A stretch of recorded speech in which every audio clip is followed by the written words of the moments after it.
28년간 당신을 믿었소. 하지만 이제 모든 진실을 알게 됐소. 재벌 회장 강진우의 목소리가 텅 빈 면회실에 차갑게 울려 퍼졌습니다.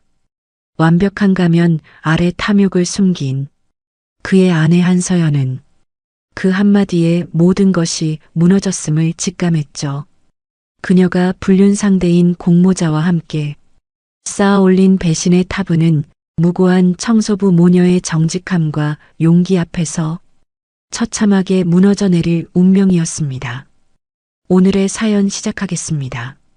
다 들어보신 후 괜찮으셨다면 잘 들었다라는 댓글 하나 정도 남겨주실 거죠? 그럼 시작하겠습니다. 부산 해운대 언덕 위 거대한 저택이 밤하늘을 향해 우뚝 솟아 있었습니다. 저택의 외벽은 은은한 조명을 받아 고급스럽게 빛났고 정원에는 값비싼 분수가 끝없이 물줄기를 뿜어내고 있었죠. 이곳은 재벌 회장 강진우가 28년간 일궈온 성공의 상징이자 그가 아내 한서연과 함께 살아온 부부의 성체였습니다. 3층 서재 고급 가죽 소파에 누운 강진우는 눈을 감고 있었습니다. 하지만 그의 의식은 또렷했어요. 심장이 평소보다 빠르게 뛰고 있었죠. 창밖으로는 바다가 보였고 달빛이 수면 위에서 은빛으로 흔들리고 있었습니다. 진우는 숨소리마저 잠든 사람처럼 조절하며 긴장한 채 기다렸어요. 그에게는 확인해야 할 것이 있었습니다. 지난 몇 달간 아내 한서연은 집안일을 돕는 청소부 오민정을 노골적으로 괴롭혀왔죠. 서연은 잃어버린 금비녀를 빌미로 민정을 도둑으로 몰아가려 했습니다. 처음에는 서재에서 문진이 없어졌다고 했고 다음에는 침실 서랍에 있던 진주 귀걸이가 사라졌다고 소란을 피웠어요. 그때마다 서연은 민정을 의심했습니다. 회장님, 저 여자 손버릇이 이상해요. 제가 아끼는 물건들이 자꾸 없어진다니까요. 서연의 목소리에는 도끼가 서려 있었죠. 하지만 진우는 민정의 눈빛을 믿었습니다. 3년 전 민정이 처음 이 집에 왔을 때부터 그는 그녀의 정직함을 느꼈어요. 홀로 어린 딸을 키우며 살아가는 그녀의 눈에는 세상을 향한 두려움도 있었지만 더 깊이는 흔들리지 않는 원칙이 있었습니다. 진우는 결심했습니다. 민정의 정직함을 확인하기 위해 그리고 아내의 의도를 파악하기 위해 시험대를 마련하기로 했죠. 그날 아침 일찍 진우는 책상 위에 다이아몬드 시계를 의도적으로 놓아뒀습니다. 스위스 명품 브랜드의 그 시계는 2억 원이 넘는 가치를 지닌 물건이었어요. 일반 사람이라면 평생 벌어도 손에 넣기 힘든 액수죠. 시계는 책상 모서리에 놓여 햇빛을 받아 반짝이고 있었습니다. 누가 봐도 눈에 띄는 위치였어요. 오전 10시 문이 조심스럽게 열리는 소리가 들렸습니다. 오민정이었어요. 그런데 오늘은 달랐죠. 작은 발걸음 소리가 하나 더 들렸습니다. 진우는 살짝 눈을 떠 틈 사이로 상황을 지켜봤어요. 엄마, 여기 정말 크다. 11살 딸 오지수가 작은 목소리로 말했습니다. 민정은 딸의 손을 꼭 잡으며 속삭였어요. 지수야, 조용히 해야 해. 여기는 엄마 일하는 곳이야. 아무것도 만지면 안 되고 엄마 옆에만 있어야 해. 알았지? 응, 엄마. 지수는 고개를 끄덕였습니다. 민정은 오늘 학교에서 긴급 공사로 휴교가 되는 바람에 어쩔 수 없이 딸을 데려올 수밖에 없었어요. 평소라면 절대 하지 않았을 일이었죠. 민정은 불안했습니다. 혹시라도 딸이 실수로 무언가를 건드리거나 서연의 눈밖에 나면 어쩌나 하는 걱정이 머릿속을 가득 채웠어요. 민정은 청소 도구를 꺼내며 서재 안을 조심스럽게 살폈습니다. 그녀의 눈에 책상 위 다이아몬드 시계가 들어왔어요. 햇빛을 받아 반짝이는 시계는 너무나 눈부셨습니다. 민정은 잠시 멈칫했죠. 저런 귀한 물건을 저렇게 아무렇게나 놓아두다니. 혹시 회장님이 깜빡하신 건 아닐까? 하지만 민정은 곧 고개를 저었어요. 지수야, 저기 책상 쪽은 엄마도 안 가. 절대 가까이 가면 안 돼. 알았어, 엄마.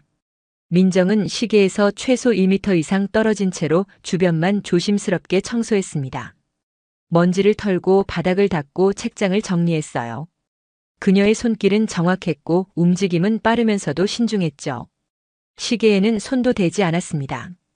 심지어 눈길조차 주지 않으려 애썼어요. 소파에 누운 진우는 그 모습을 보며 안도의 한숨을 쉬었습니다. 역시 민정은 믿을 만한 사람이었어요. 그런데 바로 그때였습니다. 어머, 지수? 너 여기서 뭐하니? 날카로운 목소리가 복도에서 들려왔어요. 한서연이었습니다. 민정은 화들짝 놀라 서재 밖으로 뛰쳐나갔죠. 죄송합니다, 사모님. 오늘 아이 학교가 쉬는 바람에 어쩔 수 없이 데려왔습니다. 절대 아무것도 안 건드리고 제 옆에만 있을 거예요.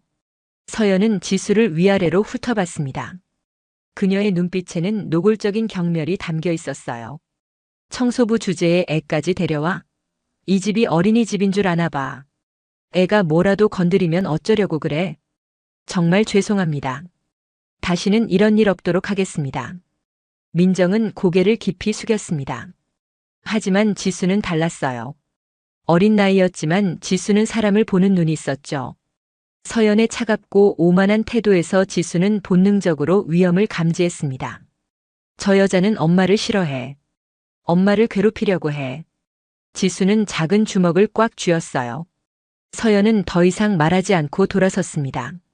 하지만 그녀의 입가에는 묘한 미소가 걸려 있었죠. 복도를 걸어가는 서연의 뒷모습을 보며 지수는 생각했습니다. 저 사람 뭔가 숨기고 있어. 서재 안소파에서 진우는 모든 대화를 들었습니다. 아내의 목소리에 담긴 악의가 그의 가슴을 찔렀어요. 28년을 함께 살아온 여자였습니다.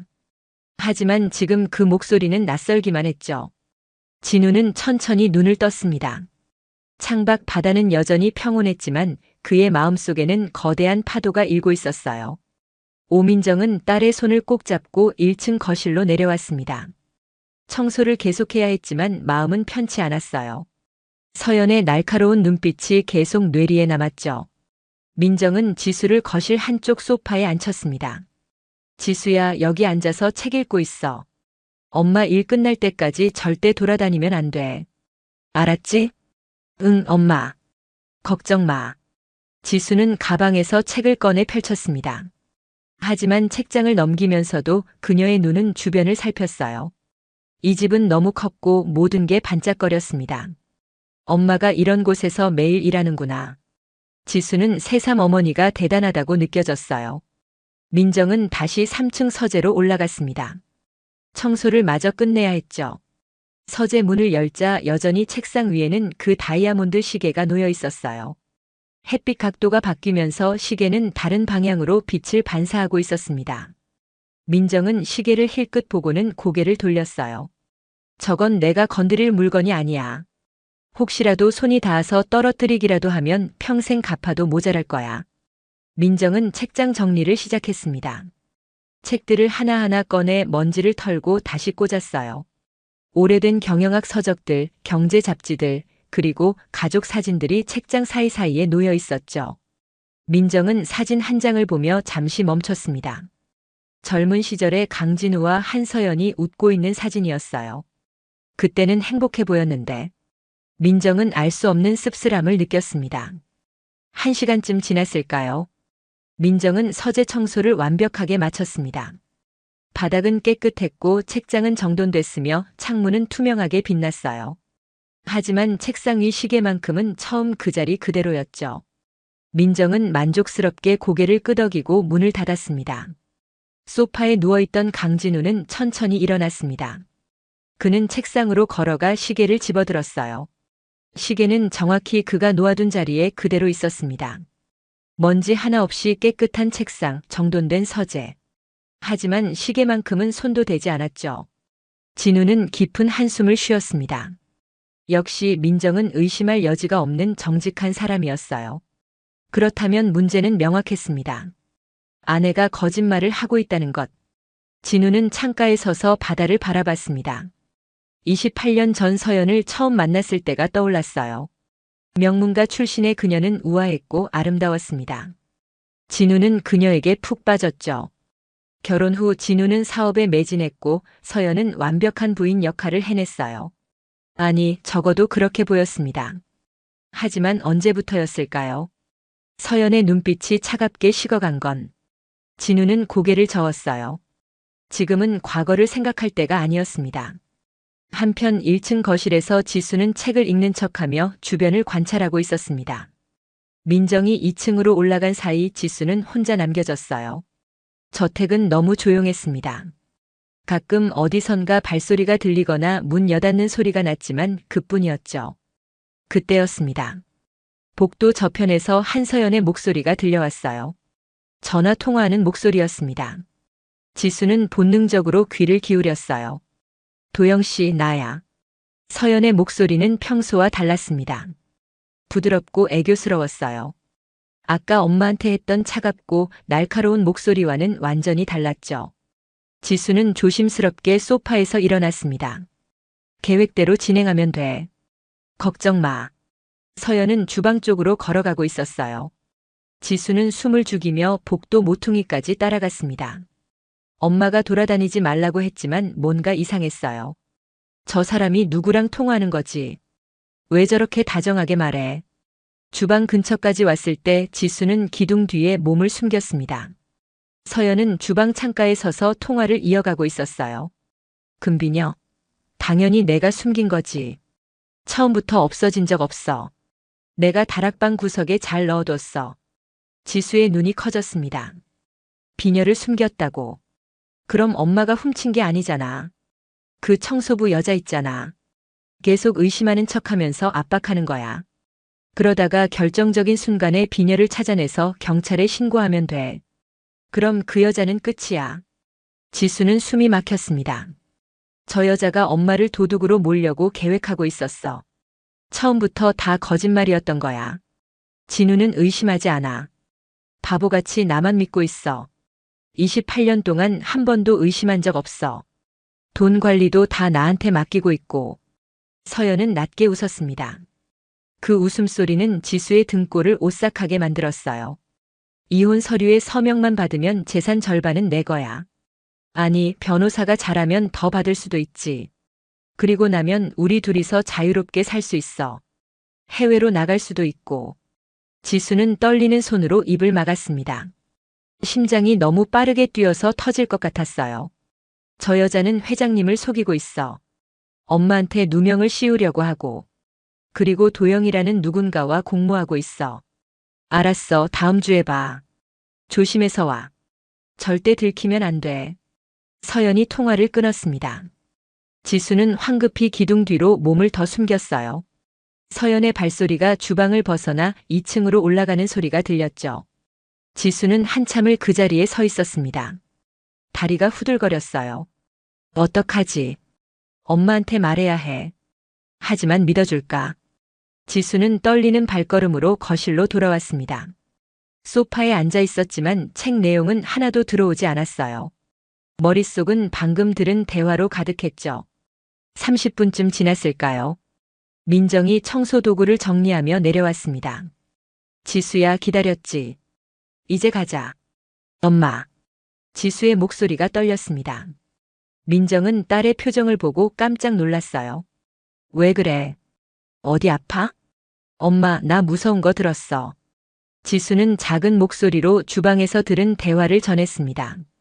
한서연이 최도영이라는 사람과 통화한 것, 비녀를 숨긴 것, 엄마에게 누명을 씌우려는 계획, 그리고 회장님을 속이고 재산을 가로채려는 음모까지. 모든 걸 들려줬어요. 민정의 얼굴이 창백해졌습니다. 손이 바들바들 떨렸죠. 그래서 그랬구나.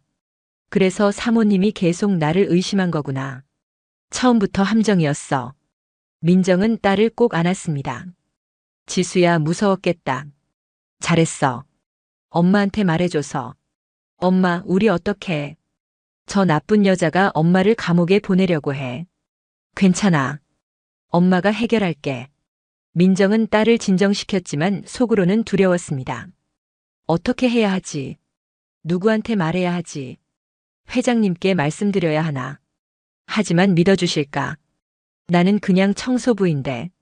민정은 깊은 숨을 들이마셨어요. 일단 집으로 가서 생각해보자. 민정은 지수의 손을 잡고 저택을 나섰습니다.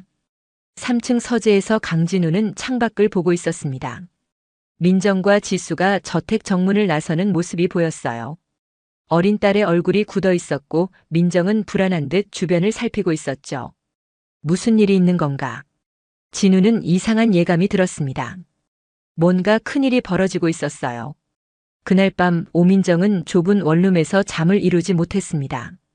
지수는 옆에서 깊이 잠들어 있었지만 민정은 천장만 바라보며 수없이 뒤척였어요.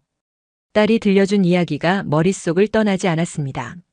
한서연이 비녀를 숨겼다는 것, 자신에게 누명을 씌우려는 계획, 그리고 회장님을 배신하고 재산을 빼돌리려는 음모까지.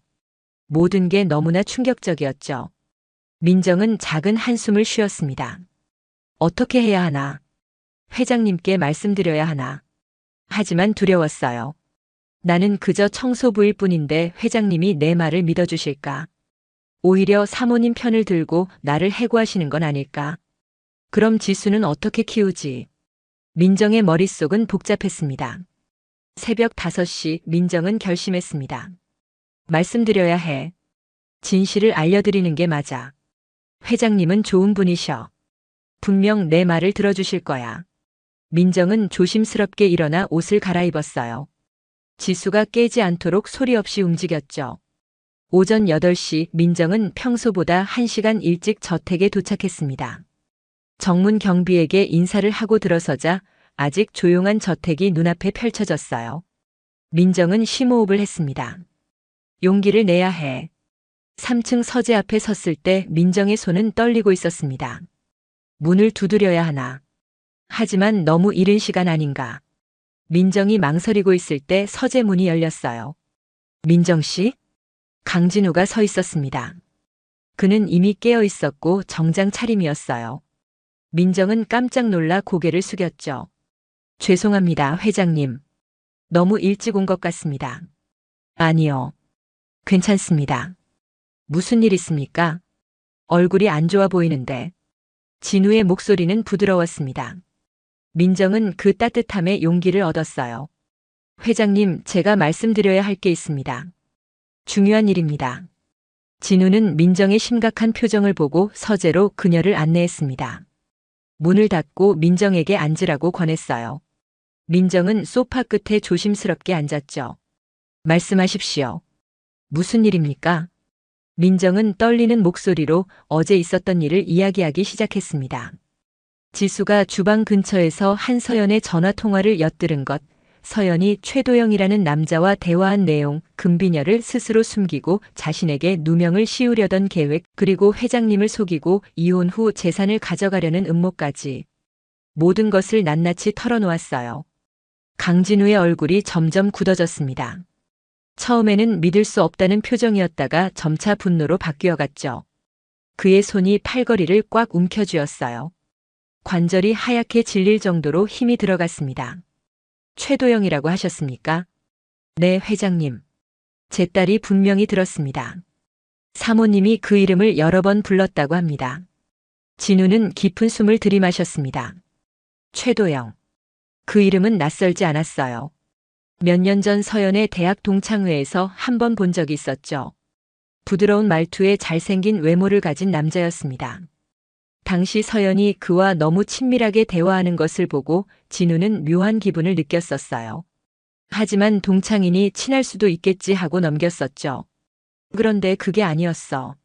민정 씨, 따님이 들은 내용을 정확히 기억하고 있습니까? 네, 회장님. 지수는 기억력이 좋습니다. 제가 어젯밤에 여러 번 확인했습니다. 민정은 가방에서 작은 수첩을 꺼냈습니다. 어젯밤 지수가 기억하는 대로 받아 적은 내용이었어요. 진우는 수첩을 받아들었죠. 글씨는 삐뚤빼뚤했지만 내용은 명확했습니다. 금비녀는 다락방 구석에 숨겼다. 청소부를 계속 압박해서 결정적인 순간에 경찰에 신고한다. 28년 동안 한 번도 의심하지 않았다. 이혼 서류에 서명받으면 재산 절반은 내 것이다. 해외로 나갈 수도 있다. 진우의 손이 떨렸습니다. 28년을 함께 산 아내였습니다. 그는 서연을 사랑했어요. 아니, 사랑했다고 믿었습니다. 회사 일로 바쁠 때도 서연은 항상 곁을 지켜줬죠. 그녀가 원하는 건 뭐든 들어줬어요. 명품 가방도 해외여행도 고급 차도. 서연이 행복하기를 바랐습니다. 하지만 그 모든 게 거짓이었어. 그녀는 나를 사랑한 게 아니라 내 돈을 사랑한 거야. 진우는 창가로 걸어갔습니다. 아침 햇살이 바다 위에 쏟아지고 있었어요. 아름다운 풍경이었지만 진우의 눈에는 아무것도 들어오지 않았습니다. 가슴속에서 무언가가 무너지는 소리가 들렸죠. 회장님. 민정의 조심스러운 목소리가 들렸습니다. 진우는 돌아서지 않은 채 물었어요. 민정 씨, 왜 이 얘기를 저에게 하셨습니까? 말씀 안 하시고 그냥 조용히 일만 하실 수도 있었을 텐데. 민정은 잠시 망설였습니다. 그리고 조심스럽게 입을 열었어요. 회장님은 저를 믿어주셨습니다. 사모님이 계속 의심하고 몰아붙일 때도 회장님은 제 편을 들어주셨어요. 어제 서재에 놓인 시계도 저를 시험하신 거라는 걸 알았습니다. 진우는 깜짝 놀라 돌아봤습니다. 민정은 담담하게 말을 이었어요. 시계가 너무 눈에 띄게 놓여 있었습니다. 평소 회장님이라면 저렇게 아무렇게나 두실 분이 아니시죠. 시험이라는 걸 알았지만 상관없었어요. 저는 제가 정직하다는 걸 증명하고 싶었습니다. 진우의 눈가가 뜨거워졌습니다. 역시 민정은 훌륭한 사람이었어요. 저는 그저 제 양심에 따라 행동할 뿐입니다. 회장님께서 부당하게 속고 계신다면 말씀드리는 게 맞다고 생각했습니다. 그리고 무엇보다 제 딸이 무서워하고 있었어요. 사모님이 저를 감옥에 보낼까봐 밤새 울었습니다. 민정의 목소리가 떨렸습니다. 진우는 그녀에게 다가가 손을 내밀었어요. 민정 씨, 걱정하지 마십시오. 제가 지켜드리겠습니다. 따님도 보호하겠습니다. 그리고 진실을 밝혀내겠습니다. 민정은 진우의 손을 잡았습니다. 그 순간 민정은 안도의 눈물을 흘렸어요. 회장님이 믿어주셨어. 우리를 지켜주시겠다고 하셨어. 진우는 책상으로 걸어가 서랍을 열었습니다. 명함 한 장을 꺼내 민정에게 건넸어요. 제 개인 비서인 정 비서의 연락처입니다. 혹시 최도영이라는 사람이나 와이프 쪽에서 민정 씨를 압박하거나 협박하면 즉시 연락하십시오. 언제든지. 감사합니다, 회장님. 민정은 명함을 받아 조심스럽게 가방에 넣었습니다. 진우는 창밖을 다시 바라봤어요. 이제 시작이야. 진실을 밝혀낼 거야. 28년간 나를 속인 대가를 치르게 할 거야. 민정이 서재를 나간 후 진우는 전화기를 집어들었습니다. 정 비서에게 전화를 걸었어요. 비서 나야. 지금 당장 사무실로 와주게. 급한 일이 생겼네. 그리고 내가 아는 사설 탐정 중에 가장 실력 좋은 사람 연락처를 준비해주게. 아주 중요한 조사를 맡겨야겠어. 알겠습니다, 회장님. 1시간 내로 준비하겠습니다. 전화를 끊은 진우는 주먹을 꽉 쥐었습니다. 28년을 함께한 아내가 자신을 배신했다는 사실이 믿기지 않았어요. 하지만 이제는 감정에 휘둘릴 때가 아니었습니다. 냉철하게 철저하게 증거를 모아야 했죠. 그래야 서연과 그녀의 공모자를 완전히 무너뜨릴 수 있습니다. 진우는 서재 한쪽 금고를 열었습니다. 안에는 중요한 서류들과 함께 오래된 사진 한 장이 있었어요. 결혼식 날 찍은 사진이었습니다. 순백의 드레스를 입은 서연은 정말 아름다웠죠. 진우는 그 사진을 오랫동안 바라봤습니다. 그리고 천천히 찢어버렸어요. 과거는 끝났어.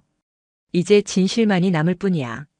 정 비서는 강진우의 긴급 요청을 받고 1시간도 안 돼서 사무실로 달려왔습니다. 그는 10년 넘게 진우를 보좌해온 충직한 사람이었어요. 진우의 표정을 보자마자 심상치 않은 일이 벌어졌다는 걸 직감했죠. 회장님, 무슨 일이십니까? 진우는 정 비서를 의자에 앉히고 모든 상황을 설명했습니다. 한서연의 배신, 최도영과의 공모, 오민정에게 누명을 씌우려던 계획까지. 이야기를 듣는 정 비서의 얼굴이 점점 굳어졌어요. 사모님이 그런 짓을 하셨다니 믿기지 않습니다. 나도 믿고 싶지 않았네. 하지만 증거가 있어. 민정 씨 따님이 직접 들었고 내용도 구체적이야. 진우는 민정이 적어준 수첩을 정 비서에게 건넸습니다. 정 비서는 내용을 읽으며 심각한 표정을 지었어요. 회장님, 제가 아는 사설 탐정 중에 최고 실력자가 있습니다. 이혼 소송 전문으로 불륜 증거 수집에 탁월한 사람입니다. 이 사람이라면 확실한 증거를 잡아낼 겁니다. 좋아. 당장 연락해주게. 비용은 얼마든지 지불할 테니 완벽하게 조사하라고 전해주게. 정 비서는 즉시 전화를 걸었습니다. 30분 후 사설탐정 김 팀장이 사무실로 왔어요. 40대 중반의 날카로운 눈매를 가진 남자였습니다. 진우는 그에게 상황을 설명하고 한서연과 최도영의 사진을 건넸죠. 이 두 사람의 관계를 철저히 조사해 주십시오. 만나는 장소, 시간, 대화 내용까지 모두 기록해 주십시오. 그리고 최도영이라는 남자의 신상도 파악해 주세요. 알겠습니다, 회장님. 일주일이면 충분합니다. 김 팀장은 자신감 있는 목소리로 대답했습니다. 그는 이런 사건을 수없이 다뤄본 베테랑이었어요. 한편 오민정은 집으로 돌아와 지수와 함께 점심을 먹고 있었습니다. 회장님이 믿어주셨다는 안도감에 민정의 표정은 한결 밝아졌어요. 엄마, 회장님이 우리 지켜준다고 하셨어? 응, 걱정 마. 이제 괜찮을 거야. 하지만 그날 오후 민정의 휴대전화가 울렸습니다. 모르는 번호였어요. 민정은 조심스럽게 전화를 받았죠. 여보세요? 오민정 씨죠? 저는 최도영이라고 합니다. 민정의 얼굴이 창백해졌습니다. 최도영. 바로 그 남자였어요. 어떻게 내 번호를 알았지? 무슨 일이십니까? 민정의 목소리가 떨렸습니다. 최도영의 목소리는 차갑고 위협적이었어요. 딸이 어제 쓸데없는 걸 들었다더군요. 그 얘기 아무한테도 하지 마십시오. 특히 강 회장한테는 절대로. 무슨 말씀이신지 모르겠습니다. 모르는 척하지 마세요. 한서연 사모님이 저랑 통화한 거 말입니다. 만약 그 얘기를 퍼뜨리면 당신과 딸에게 좋지 않은 일이 생길 겁니다. 민정의 손이 떨렸습니다. 협박이었어요. 노골적인 협박이었죠. 제가 법을 잘 아는 사람입니다. 청소부 주제에 재벌 부부 사이에 끼어들면 어떻게 되는지 아십니까? 명예훼손으로 고소당할 수도 있고 아이 양육권도 잃을 수 있어요. 민정은 숨이 막혔습니다. 양육권. 그 말에 민정의 심장이 철렁 내려앉았어요. 지수를 빼앗길 수도 있다니. 딸이 학교 다니고 있죠. 어느 학교인지 알고 있습니다. 조심하는 게 좋을 겁니다. 전화가 끊어졌습니다. 민정은 주저앉았어요. 손에서 전화기가 떨어졌고 지수가 놀라 달려왔습니다. 엄마, 왜 그래? 무슨 일이야? 지수야, 괜찮아. 엄마가 잠깐 놀랐을 뿐이야. 하지만 민정은 두려웠습니다. 저 남자는 위험해. 우리를 해칠 수도 있어. 민정은 회장님이 준 명함을 꺼냈어요. 정비서에게 연락해야 해. 민정은 떨리는 손으로 정비서에게 전화를 걸었습니다.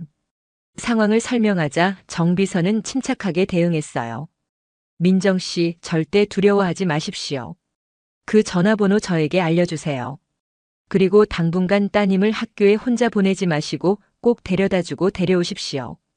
회장님께서 경호 인력도 배치하시겠다고 하셨습니다. 정말 감사합니다. 민정은 안도의 한숨을 쉬었습니다. 회장님이 지켜주신다고 하셨어. 우리는 안전할 거야. 일주일이 지났습니다. 사설탐정 김 팀장은 놀라운 속도로 증거를 수집했어요. 한서연과 최도영은 일주일에 3번씩 만났습니다. 장소는 주로 강남의 고급 호텔이나 외진 레스토랑이었죠. 김 팀장은 망원렌즈로 두 사람이 포옹하고 키스하는 장면을 여러 장 촬영했습니다.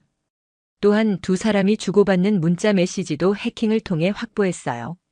여보, 다음 주면 진우가 중국 출장 간대. 그때 집에서 만나자. 좋아. 서재에 있는 중요 서류들 확인해야지. 재산 목록이랑 계좌 정보 다 복사하자. 완벽해. 이혼 서류에 서명만 받으면 우리 자유야. 문자 내용은 명확했습니다. 두 사람은 진우의 재산을 노리고 치밀하게 계획을 세우고 있었어요. 김 팀장은 최도영의 신상도 파악했습니다. 최도영은 과거 사기 및 문서 위조 전과가 2번 있었어요. 부유한 여성들에게 접근해 결혼하거나 동거한 후 재산을 빼돌리는 수법으로 악명이 높았죠. 한서연은 이런 남자와 손을 잡은 겁니다. 회장님, 모든 증거를 확보했습니다. 김 팀장이 강진우 앞에 두꺼운 파일을 내려놓았습니다. 진우는 파일을 천천히 넘겼어요. 사진 한 장 한 장이 가슴을 찔렀습니다. 호텔 로비에서 팔짱을 끼고 걷는 서연, 차 안에서 키스하는 두 사람, 레스토랑에서 손을 잡고 웃는 모습. 28년 결혼 생활이 이렇게 무너지는구나. 문자 메시지 내용도 여기다 출력했습니다. 두 사람이 회장님의 재산을 노리고 공모했다는 증거입니다. 진우는 문자 내용을 읽으며 분노를 삼켰습니다. 차가운 이성이 필요했어요. 감정에 휩쓸리면 안 됩니다. 최도영의 전과 기록도 확인했습니다. 이 남자는 전문적인 사기꾼입니다. 서연 사모님은 이런 남자한테 이용당하고 있는 겁니다. 아니야. 진우가 차갑게 말했습니다. 서연도 가해자야. 그녀는 스스로 선택했어. 나를 배신하기로 민정 씨에게 누명을 씌우기로 그 사기꾼과 손잡기로 모두 그녀의 선택이었어. 정 비서가 조심스럽게 입을 열었습니다. 회장님, 이제 어떻게 하시겠습니까? 진우는 창밖을 바라봤습니다. 부산 앞바다가 햇살을 받아 반짝이고 있었어요. 아름다운 풍경이었지만 진우의 마음은 차가웠습니다. 함정을 놓을 거야. 서연이 스스로 무덤을 파게 만들 거야. 진우는 돌아서서 정 비서를 바라봤습니다. 그의 눈빛은 냉혹했어요. 다음 주 중국 출장 일정을 그대로 진행하게. 집을 비운다고 서연에게 알리고. 하지만 나는 떠나지 않을 거야. 집안 곳곳에 고성능 카메라와 도청 장치를 설치하고 사무실에서 모든 걸 지켜볼 거야. 서연과 최도영이 뭘 하는지, 무슨 대화를 나누는지 모두 녹화할 거네. 정 비서는 고개를 끄덕였습니다. 완벽한 계획이었어요. 그리고 민정 씨에게 연락하게. 당분간 출근하지 말라고 전해주게. 안전을 위해서야. 월급은 계속 지급할 테니 걱정 말라고 하고. 알겠습니다, 회장님. 진우는 다시 파일을 들여다봤습니다. 서연의 웃는 얼굴이 보였어요. 저렇게 행복하게 웃으면서 나를 배신하고 있었구나. 28년이라는 세월이 한순간에 무너졌습니다. 하지만 진우는 흔들리지 않았어요. 이제 복수의 시간이야. 진실이라는 이름의 심판이 시작될 거야. 월요일 아침 강진우는 여행 가방을 들고 저택 현관에 섰습니다. 한서연이 그 옆에서 배웅하고 있었어요. 그녀의 얼굴에는 걱정스러운 표정이 연출되어 있었지만 눈빛은 차가웠습니다. 중국 출장 잘 다녀오세요. 계약 잘 되길 바랄게요. 고맙소. 일주일 정도 걸릴 것 같소. 진우는 담담하게 대답했습니다. 서연의 입꼬리가 살짝 올라갔어요. 일주일. 충분한 시간이었죠. 집 잘 지키고 있겠어요. 천천히 다녀오세요. 진우는 서연의 뺨에 가볍게 입을 맞췄습니다. 마지막 키스였어요. 28년간의 결혼 생활에서 마지막 순간이었죠. 진우는 차에 올라탔고 운전기사가 시동을 걸었습니다. 차가 저택 정문을 빠져나갈 때 백미러로 서연을 봤어요. 그녀는 이미 집 안으로 들어가고 있었습니다. 기다렸다는 듯이 서둘러서요. 하지만 진우가 탄 차는 공항으로 가지 않았습니다. 부산 시내에 있는 회사 사무실로 향했죠. 진우는 사무실 안쪽에 마련된 특별 모니터링 룸으로 들어갔어요. 벽 한쪽에는 여러 개의 모니터가 설치되어 있었습니다. 지난 주말 진우는 전문 보안 업체를 고용해 집안 곳곳에 초소형 카메라와 도청 장치를 설치했습니다. 서재, 침실, 거실, 주방, 심지어 복도까지. 서연이 모르는 사이에 저택 전체가 감시망 안에 들어온 겁니다. 모든 영상은 실시간으로 사무실로 전송되고 자동으로 녹화되었어요. 정 비서가 커피를 가져왔습니다. 회장님, 모든 시스템이 정상 작동하고 있습니다. 화질도 선명하고 음성도 깨끗하게 녹음됩니다. 수고했네. 이제 기다리는 일만 남았군. 진우는 모니터를 응시했습니다. 서연이 거실 소파에 앉아 휴대전화를 들고 있었어요. 전화를 거는 모습이었죠. 진우는 음량을 높였습니다. 도영아, 나야. 진우가 방금 출발했어. 일주일 동안 집에 없어. 서연의 목소리는 들떠 있었습니다. 진우의 손이 떨렸어요. 저렇게 기쁜 목소리로 내가 떠났다고 말하다니. 오늘 저녁에 와. 아무도 없으니까 걱정 마. 우리 시간이 충분해. 전화를 끄는 서연은 소파에서 일어나 2층으로 올라갔습니다. 침실로 들어가 옷장을 열었어요. 빨간 드레스를 꺼내 침대에 놓았죠. 진우가 사준 명품 드레스였습니다. 그 드레스를 입고 다른 남자를 만나겠다는 거야? 진우는 주먹을 꽉 쥐었습니다. 저녁 7시 현관 초인종이 울렸습니다. 서연이 뛰어가듯 문을 열었어요. 최도영이 서 있었습니다. 양손에는 와인과 꽃다발을 들고 있었죠. 들어와요. 서연은 도영의 팔을 잡아 끌었습니다. 문이 닫히자마자 두 사람은 포옹했어요. 키스하는 소리가 마이크를 통해 선명하게 들렸습니다. 진우는 고개를 돌렸습니다. 차마 볼 수가 없었어요. 정 비서가 조용히 방을 나갔죠. 이 장면은 진우 혼자 견뎌야 할 고통이었습니다. 자기야, 보고 싶었어. 나도. 일주일 동안 실컷 즐기자. 두 사람은 거실 소파에 앉아 와인을 따랐습니다. 서연은 도영에게 몸을 기댔어요. 오늘은 서재로 가야 해. 진우 서류들 확인해야 하잖아. 그래. 재산 목록이랑 계좌 정보 다 복사하자.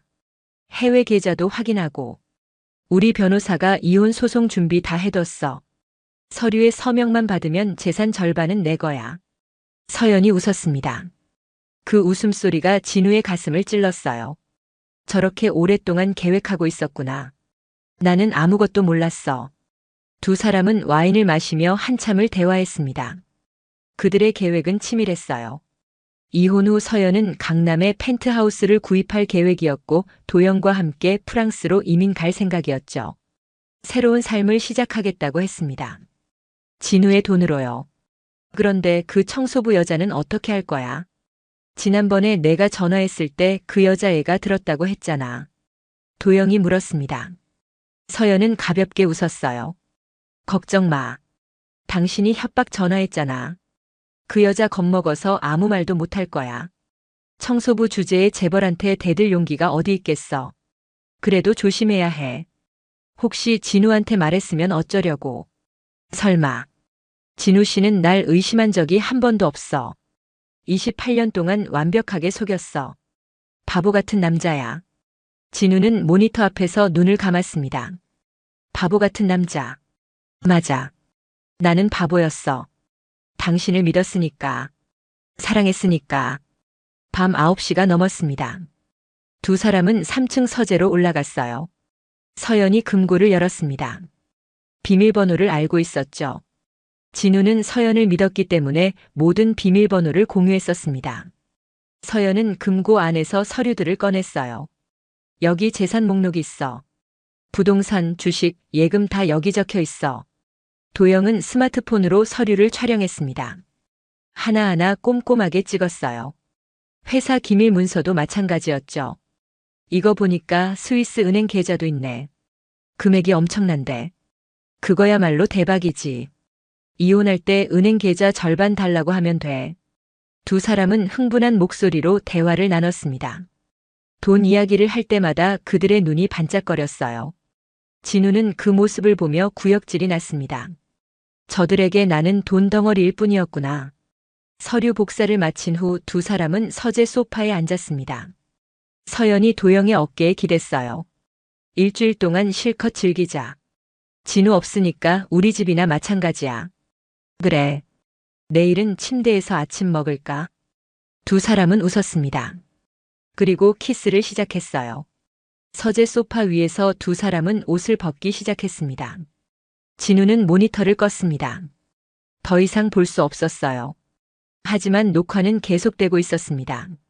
모든 장면이 고화질로 저장되고 있었죠. 진우는 의자에 앉아 고개를 숙였습니다. 어깨가 떨렸어요. 울고 있는 걸까요? 아니면 분노로 떨고 있는 걸까요? 진우는 두 손으로 얼굴을 감쌌습니다. 28년이라는 세월이 이렇게 무너지는구나.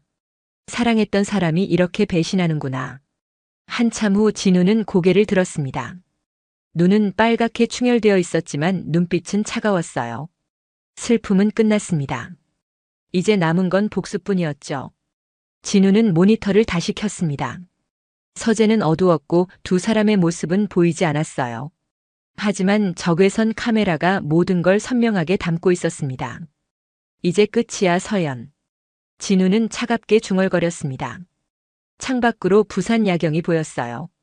반짝이는 불빛들이 아름다웠지만 진우의 마음은 어둠뿐이었습니다. 함정은 완벽하게 작동했어요. 서연과 도영은 스스로 무덤을 판 겁니다. 이제 심판의 시간이 다가오고 있었죠. 정 비서가 조용히 문을 두드렸습니다.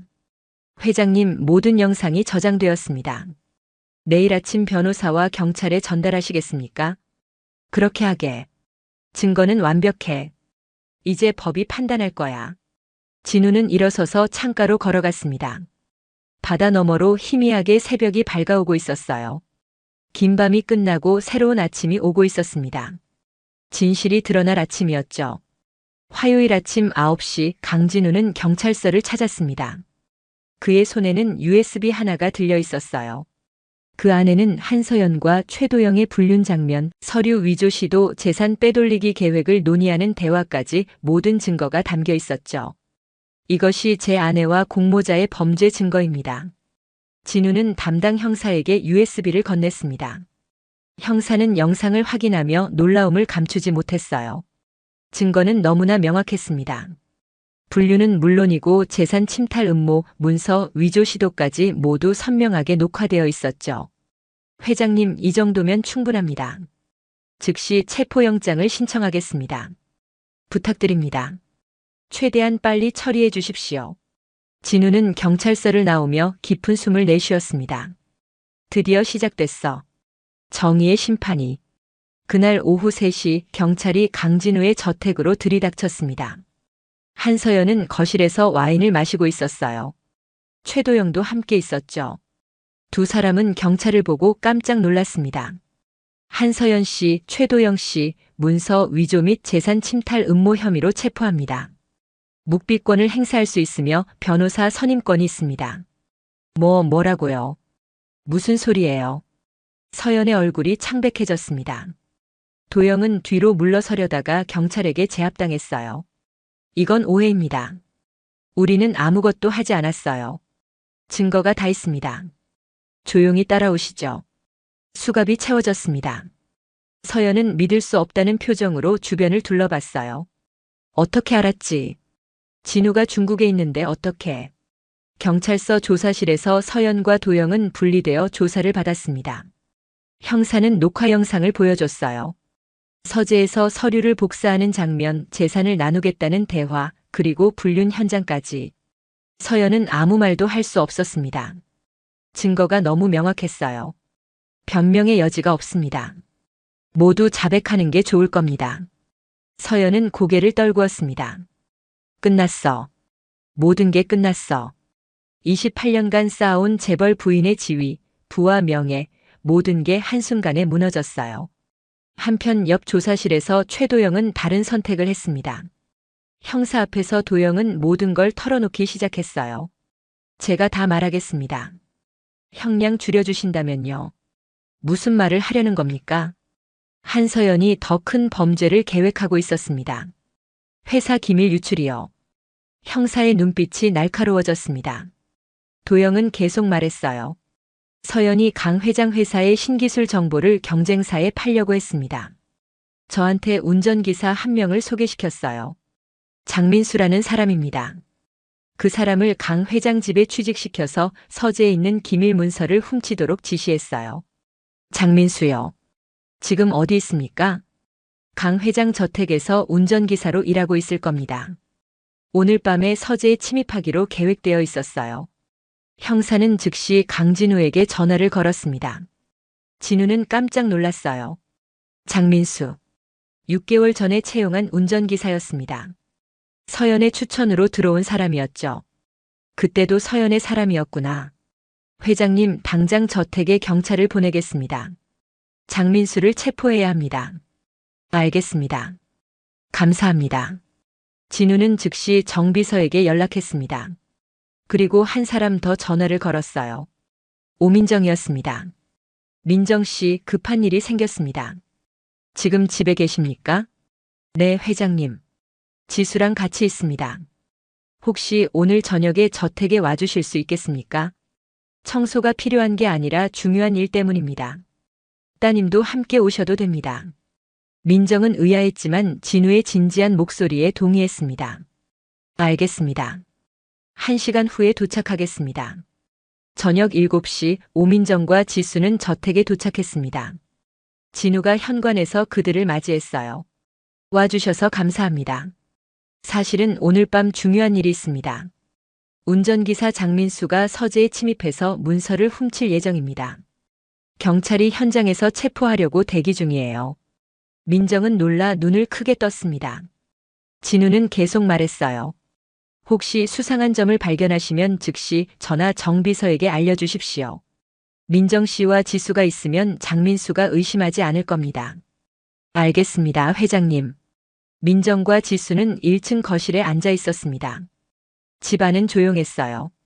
진우는 2층 작은 방에서 대기하고 있었고 경찰들은 저택 밖에 숨어 있었죠. 밤 9시가 넘었습니다. 지수는 책을 읽는 척하며 주변을 살피고 있었어요. 그때 복도에서 발소리가 들렸습니다. 장민수였어요. 그는 조심스럽게 3층으로 올라가고 있었죠. 지수는 민정에게 눈짓을 보냈습니다. 민정은 고개를 끄덕였어요. 두 사람은 조용히 계단 쪽으로 다가갔습니다. 장민수는 서재 문 앞에 섰습니다. 주머니에서 열쇠를 꺼냈어요. 서연이 미리 복사해준 열쇠였죠. 문을 열고 안으로 들어갔습니다. 그리고 책상 서랍을 열기 시작했어요. 지수는 계단 중간에서 그 모습을 봤습니다. 장민수가 서류를 꺼내 가방에 넣고 있었어요.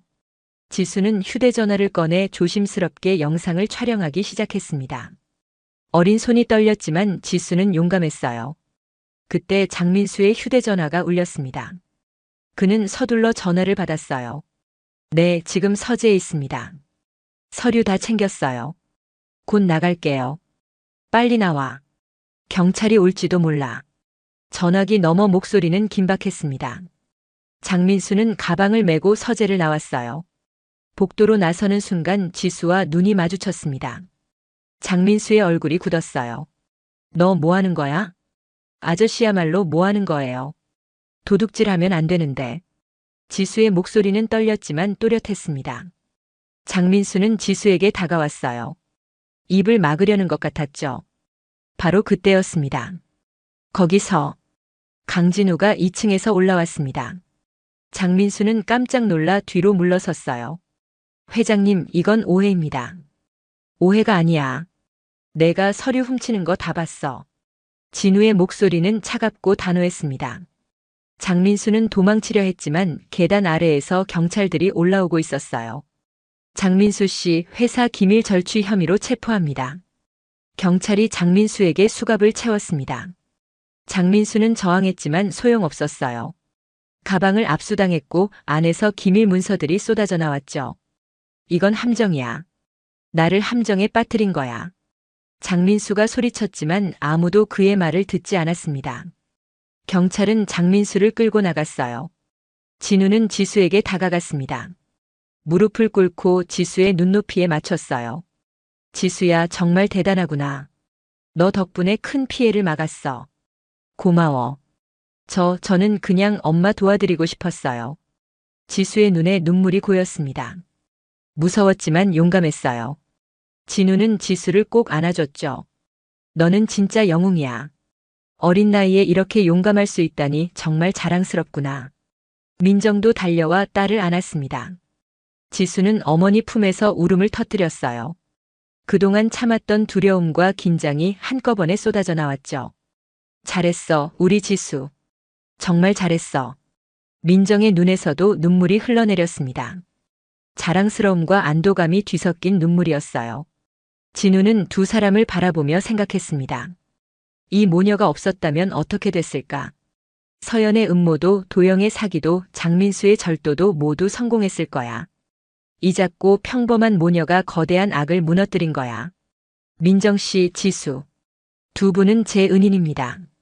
절대 잊지 않겠습니다. 진우의 목소리는 진심으로 가득했습니다. 민정은 고개를 숙이며 대답했어요. 저희는 당연한 일을 했을 뿐입니다. 회장님께서 저희를 믿어주신 것만으로도 감사합니다. 밖에서 경찰차 사이렌 소리가 멀어져 갔습니다.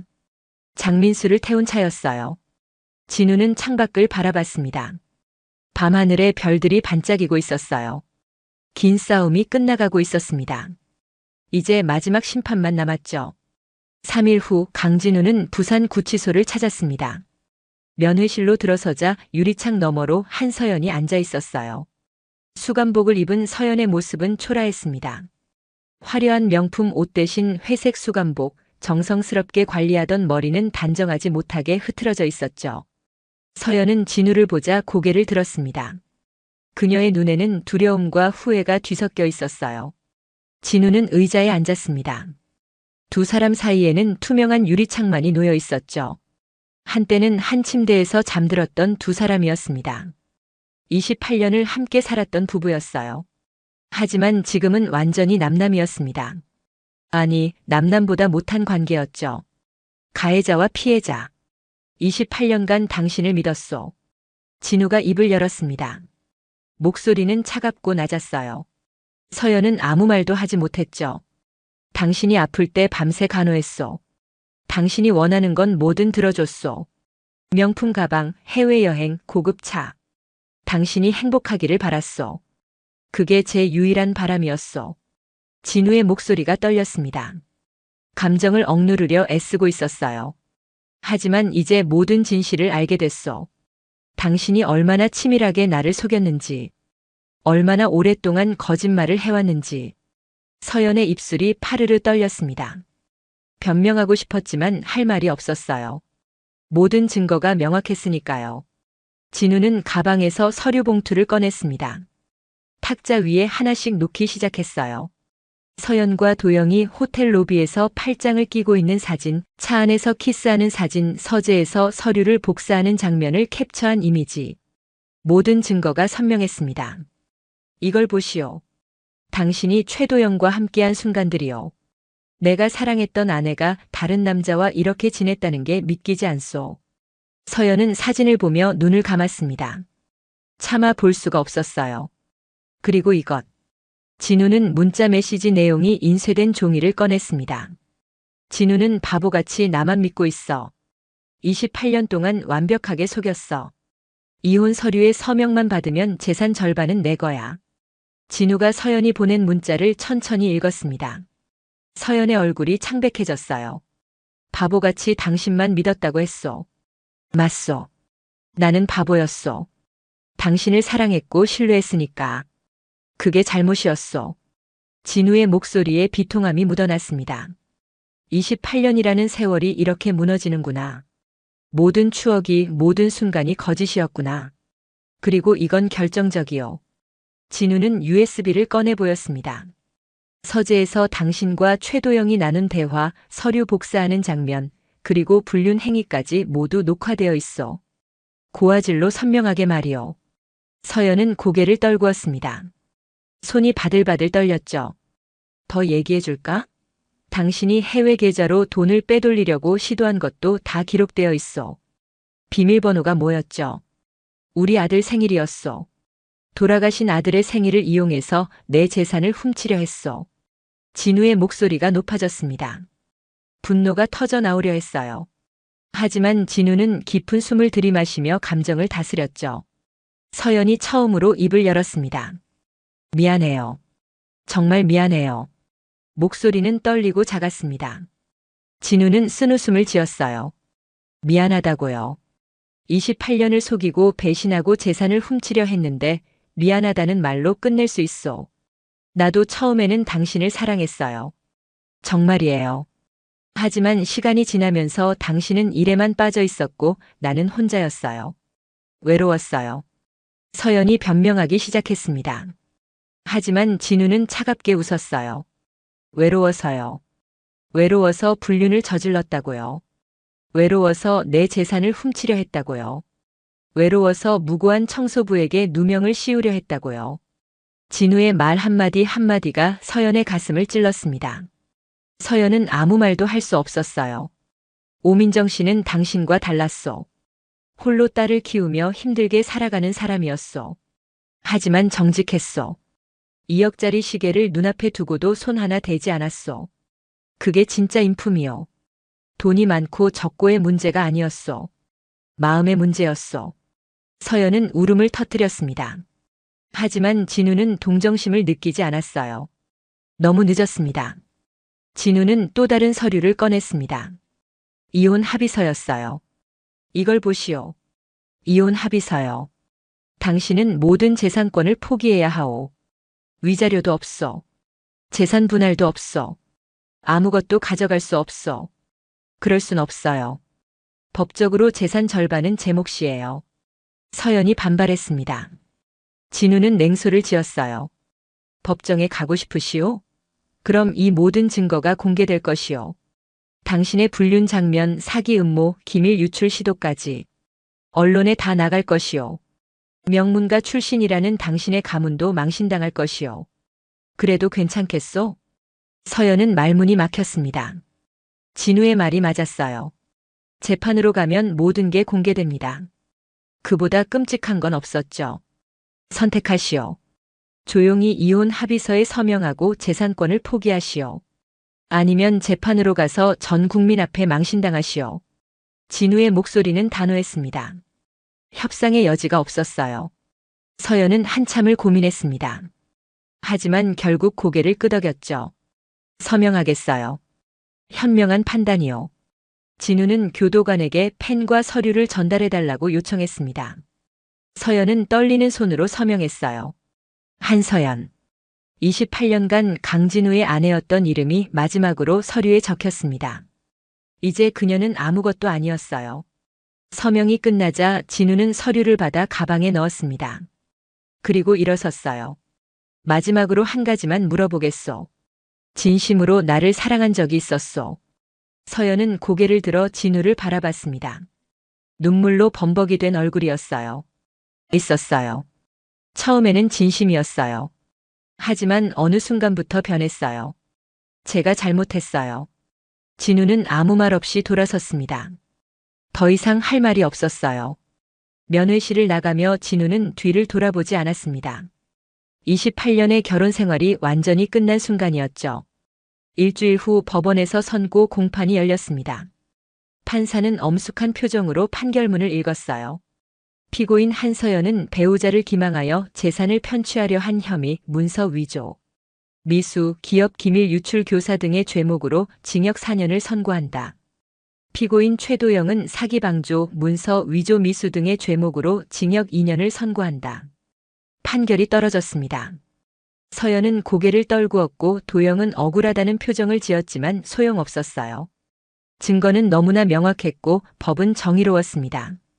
강진우는 방청석에서 그 모습을 지켜봤습니다. 복잡한 감정이 밀려왔어요.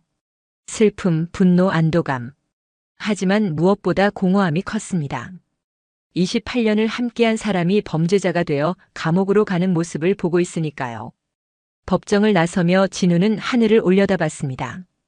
파란 하늘에 구름이 흘러가고 있었어요. 세상은 여전히 돌아가고 있었습니다. 아무 일도 없었다는 듯이요. 하지만 진우의 삶은 완전히 바뀌었죠. 정 비서가 다가왔습니다. 회장님 힘드시겠습니다. 아니야. 이제 끝났네. 진실이 밝혀졌고 정의가 실현됐어. 그것만으로 충분해. 진우의 목소리는 담담했습니다. 하지만 그의 눈가는 붉어져 있었어요. 오랜 싸움이 끝났지만 상처는 깊었습니다. 진우는 차에 올라타며 생각했어요. 이제 새로운 시작이야. 과거는 묻고 앞으로 나아가야 해.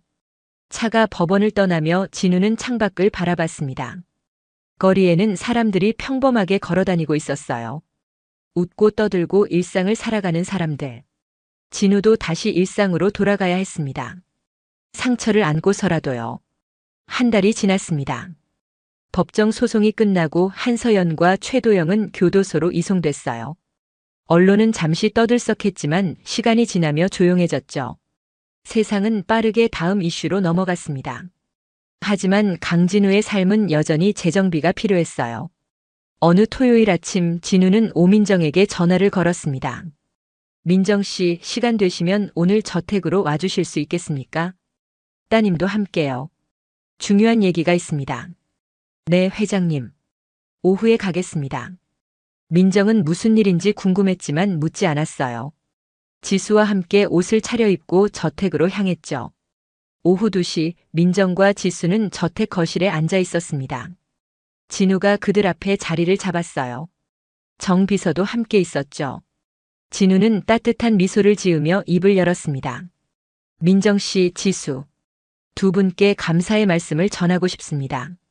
민정은 손사래를 쳤어요. 회장님, 저희는 당연한 일을 했을 뿐입니다. 아닙니다. 두 분이 아니었다면 저는 평생 속고 살았을 겁니다.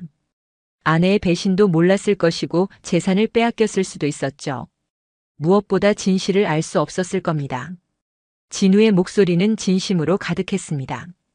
지수는 어머니 옆에 꼭 붙어 앉아 있었어요. 특히 지수. 내가 얼마나 용감했는지 나는 잊을 수가 없구나. 어린 나이에 위험을 무릅쓰고 진실을 밝혀냈어. 정말 대단한 아이야. 지수의 얼굴이 빨개졌습니다. 칭찬에 부끄러워하는 얼굴이었어요. 그래서 제가 준비한 게 있습니다. 진우는 정 비서에게 눈짓했습니다. 정 비서가 서류 2장을 꺼내 탁자 위에 놓았어요. 민정 씨, 이제부터 당신은 단순한 청소부가 아닙니다. 저택 관리자로 임명하겠습니다. 민정은 눈이 휘둥그레졌습니다. 저택 관리자요? 네. 집안의 모든 관리를 총괄하는 자리입니다. 청소, 정원 관리, 물품 구매, 직원 관리까지 저택의 모든 것을 맡기고 싶습니다. 민정은 믿을 수 없다는 표정이었어요. 청소부에서 관리자로. 그것도 이렇게 큰 저택의 관리자라니. 하지만 회장님, 제가 그런 일을 할 수 있을지 모르겠습니다. 저는 그냥 청소만 해왔는걸요. 당신은 할 수 있습니다. 3년간 지켜봤어요. 당신은 꼼꼼하고 정직하고 책임감이 강한 사람입니다. 제가 가장 신뢰하는 사람이에요. 진우의 말에 민정의 눈가가 붉어졌습니다. 신뢰. 그 단어가 가슴을 울렸어요. 월급은 지금의 5배로 인상하겠습니다. 그리고 보너스와 복지 혜택도 제공하겠습니다. 민정은 손으로 입을 막았습니다. 5배. 그 돈이면 지수를 제대로 교육시킬 수 있어요. 좋은 학원도 보내고 책도 사주고 여행도 갈 수 있었죠. 그리고 이것. 진우는 또 다른 서류를 꺼냈습니다. 별채 계약서였어요. 저택 부지 안에 작은 별채가 있습니다. 방 3개의 거실, 주방이 있는 아담한 집이죠. 그곳을 두 분께 제공하고 싶습니다. 임대료 없이요. 민정은 말문이 막혔습니다. 별채라니. 지금 살고 있는 좁은 원룸과는 비교할 수 없었어요. 지수에게 넓은 방을 줄 수 있다니. 회장님, 이건 너무 과분합니다. 정말 받을 수 없습니다. 민정의 목소리가 떨렸습니다. 진우는 고개를 저었어요. 과분하지 않습니다. 두 분이 저를 위해 해준 일을 생각하면 이것도 부족합니다. 제발 받아주십시오. 그래야 제 마음이 편합니다. 민정은 눈물을 흘렸습니다. 38해를 힘들게 살아왔어요. 남편이 일찍 세상을 떠난 후 홀로 딸을 키우며 고생했죠. 하루하루가 버티는 것이었습니다. 내일 걱정, 다음 달 월세 걱정에 잠 못 이루는 날이 많았어요. 하지만 이제는 달랐습니다. 안정된 직장, 좋은 월급, 살 곳까지. 모든 게 꿈만 같았죠. 감사합니다, 회장님. 정말 감사합니다. 민정은 고개를 깊이 숙였습니다. 눈물이 뚝뚝 떨어졌어요. 지수도 어머니를 보며 울음을 터뜨렸죠. 기쁨의 눈물이었습니다. 진우는 지수에게도 봉투 하나를 건넸습니다. 지수야, 이건 내 장학금이야. 앞으로 대학 갈 때까지 학비는 걱정하지 않아도 돼. 그리고 내가 하고 싶은 공부가 있으면 뭐든 지원하겠어. 정말요? 지수의 눈이 반짝였습니다. 진우는 고개를 끄덕였어요. 그럼. 너는 용감하고 똑똑한 아이야. 장래가 촉망되는 아이지. 내가 응원하겠어. 지수는 벌떡 일어나 진우를 껴안았습니다. 어린아이의 순수한 감사 표현이었어요. 진우는 지수를 가볍게 토닥여줬죠. 고맙습니다, 회장 아저씨. 천만에. 내가 더 고마워.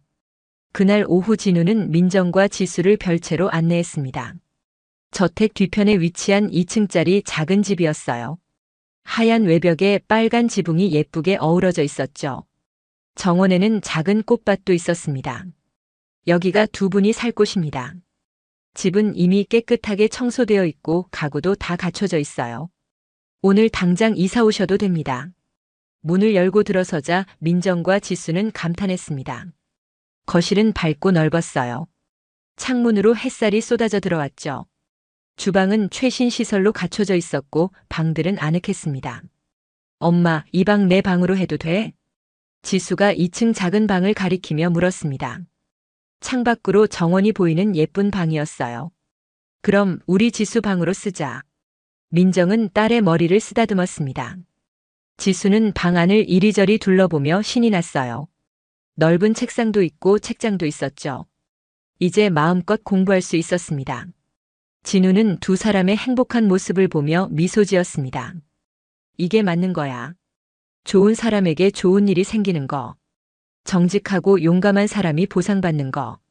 민정 씨, 다음 주부터 출근하십시오. 천천히 일을 배우시면 됩니다.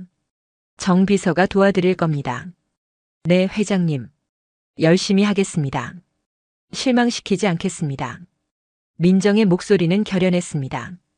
진우는 고개를 끄덕이고 별채를 나섰어요.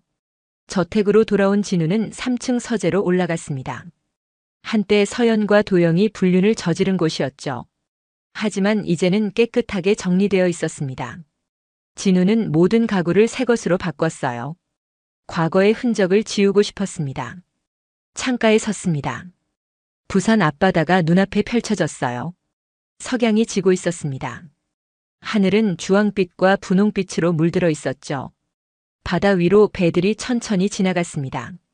평온한 풍경이었어요. 진우는 깊은 숨을 들이마셨습니다. 28년의 결혼 생활이 끝났어요. 배신과 거짓으로 얼룩진 시간이었습니다. 하지만 그 시간이 진우를 강하게 만들었죠. 사람을 보는 눈을 키웠고 진짜 가치가 무엇인지 깨달았습니다. 돈이 아니었어요. 명예도 아니었습니다. 진짜 중요한 건 정직함이었고 신뢰였으며 용기였죠. 오민정 같은 사람, 오지수 같은 아이. 그들이 진짜 귀한 사람들이었습니다. 진우는 책상 서랍을 열었습니다. 안에는 작은 사진 한 장이 있었어요. 어린 시절 아버지와 찍은 사진이었습니다. 아버지는 작은 공장을 운영하며 진우를 키웠죠. 정직하게 일하고 성실하게 살라는 가르침을 주셨습니다. 진우는 그 가르침을 따라 회사를 키웠어요. 하지만 어느 순간 본질을 잃었었습니다. 이제 다시 찾았죠. 아버지, 제가 다시 시작하겠습니다. 제대로 된 삶을요. 진우는 사진을 가슴에 품었습니다. 그리고 다시 창밖을 바라봤어요. 석양이 완전히 지고 있었습니다. 어둠이 내려오고 있었지만 두렵지 않았어요. 어둠 뒤에는 새벽이 오니까요. 새로운 아침이 기다리고 있으니까요. 저 멀리 별채에서 불빛이 켜졌습니다. 민정과 지수가 새로운 집을 둘러보고 있는 거겠죠. 행복한 모녀의 모습이 그려졌습니다. 진우는 미소 지었어요. 그들의 행복이 곧 진우의 행복이었습니다. 바람이 불어왔습니다. 창문 틈으로 시원한 바람이 들어왔어요. 진우는 눈을 감고 바람을 맞았습니다. 과거는 흘러갔고 현재를 살아가며 미래를 준비해야 했죠. 회사도 새롭게 정비할 계획이었습니다. 더 정직하게, 더 투명하게 운영하려고요. 직원들을 더 잘 대우하고 사회에 기여하는 기업을 만들고 싶었습니다. 개인의 삶도 마찬가지였어요. 진짜 가치를 추구하며 의미 있게 살고 싶었죠. 진우는 서재를 한 바퀴 둘러봤습니다. 텅 비어 있었지만 차가워 보이지 않았어요. 오히려 가능성으로 가득 찬 공간 같았습니다. 새로운 책을 채우고 새로운 추억을 만들어갈 공간이었죠. 책상에 앉아 노트를 펼쳤습니다.